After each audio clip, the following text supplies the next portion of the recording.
Әкімден кезінде уақытында болса мұнайшылар бір жинас өткізе алған жоқсың ғой, дұрыс қой да.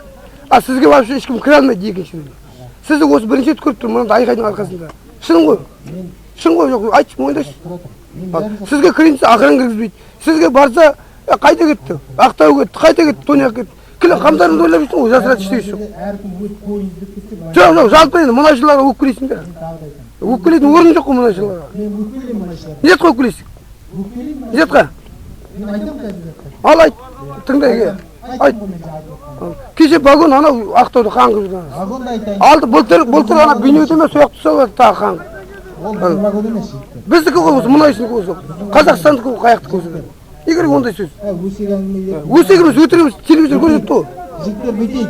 Мен бұл жерде қап өсек айтуға келген жоқпын. Вот шыныңды айт, адал еңбегіңді айт, қап өсек айтуға келген жоқпын жігіттер. Айтатын әңгімелерім болса, дұрыстап жігіттік әңгімелерімді айтым.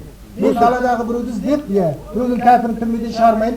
Біріншіден, екіншіден бұл жерде мен қап өсек жинамаймын жерде. Әңгіме айтпаймын ондай. Мен айтқаным айтқан, мен келдім. Бүгін жатсыңдар, тұрдыңдар, мен келдім міне. Енді өздері ақыл ойларын жеткен жерге барасыңдар. Мен халқымның алдынан ниетім таза, міндетім мен. Әңгімемді айттым.